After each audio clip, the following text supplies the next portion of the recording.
Hi, welcome to the Craft Channel. My name's Corinne Brad, and today I'd like to show you how to make some bags that mean you no longer have to get those horrible plastic bags from the grocery store or the supermarket when you want to get your onions and your clementines. They're very simply made out of fish netting. Now, I apologise because it's not 100% cotton fish netting. It is some sort of polyester, but they will last and last and last, and they will wash really well. And basically they weigh about 1/10 of a banana. So provided you're not too worried about, paying perhaps a couple of pennies more for your onions, it does mean that you can just get your fruit and veg, pop them in there. The cashier can see exactly what's in the bag and they can be weighed at the till as normal. And it means you won't end up with all those plastic bags that really are no good for anything. It's very simple to make. If you get yourself, let's make a slightly bigger one. Cut yourself a rectangle of fish netting. Now this is 36 centimetres by 26 centimetres. And when you cut fish netting, when you buy it off the roll, you'll tend to find it's on a slant. So just make sure that you cut along the holes, and then that way you will get a perfect rectangle. No need to stitch, but what I'm going to do is I'm going to sew a sort of French seam on this to make sure everything stays in. I'm going to pop my glasses on to make sure that I actually sew the seam correctly. And I'm going to do it in an orange thread so that it matches with a wide zigzag. So start by folding it in half, start at the top corner, turn your sewing machine on would help, and a quick zigzag down the long edge.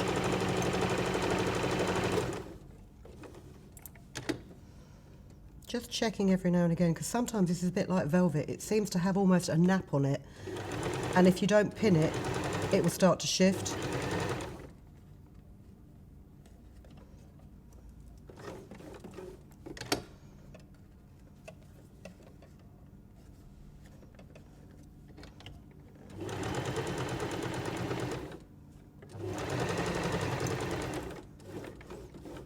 Needle in at the bottom to pivot. But because it does shift, this is why I like to do a double seam, because it does mean that you can stuff your bags full of fruit and veg and they won't split and leave you with Brussels sprouts rolling all around the aisles.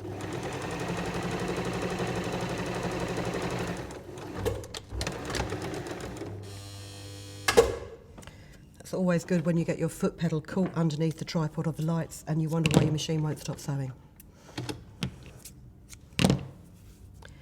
So there you've got your zigzag edge. You could leave it like that if you wish. It's not particularly neat and tidy. And if you're a stylish shopper, as I am, you want to turn it inside out,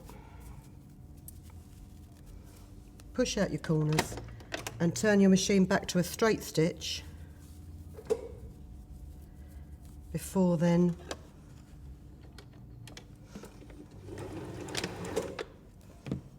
sewing along the bottom.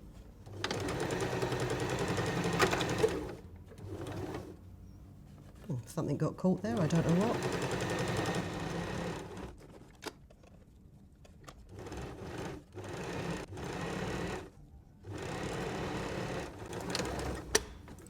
Right back up to the top again.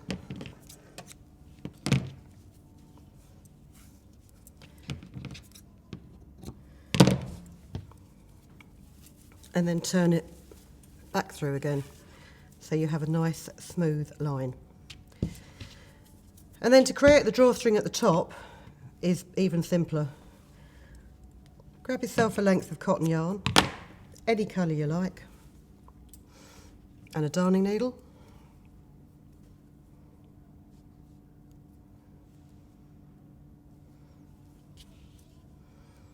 And then if you simply fold over 1 centimetre on the top of your bag and run a running stitch through the pairs of holes that appear. And doing it through those holes also means that you have a really neat hem on the top of it. They're quite quick to do.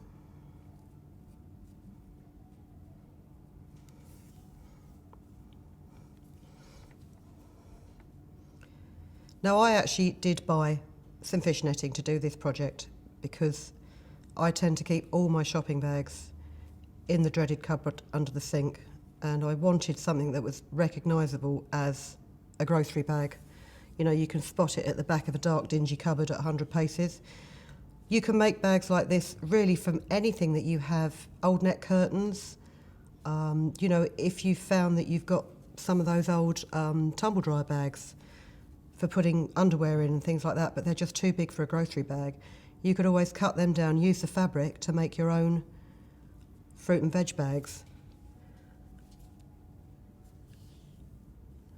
And just keep a few in the car, because I do have a really bad habit of going shopping, reaching the fruit and veg aisle and forgetting that I've actually got these. And the cashiers, although they are very tolerant of me, I don't think they're expecting to see loose carrots and nectarines on the conveyor belt. And they asked me if I want a bag for it, which is really not the reason I didn't use the bag. Here we go.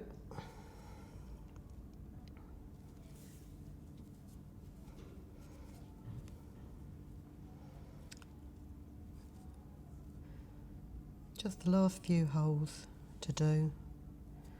And as you can see, it's a really quick project. And you don't just have to use them for your grocery bags. You know, you can use them as clean and dirty underwear bags if you're going away on a short trip. You can use them again as washing bags for your delicates. And you can make them in any size that is convenient for you. So potatoes, I've lost the drawstring, peaches, and a tiny one for Brussels sprouts because no one really likes sprouts. I hope you enjoyed that video. I hope that will encourage you to ditch the plastic a little bit more and make your own reusable grocery bags. And we will catch up with you next time. Thank you for watching. If you've been inspired to create, please share your makes with us in the comments section below. And if you've enjoyed videos by the Crafts channel, hit the like button. Want to see more of us? Then click subscribe. See you next time.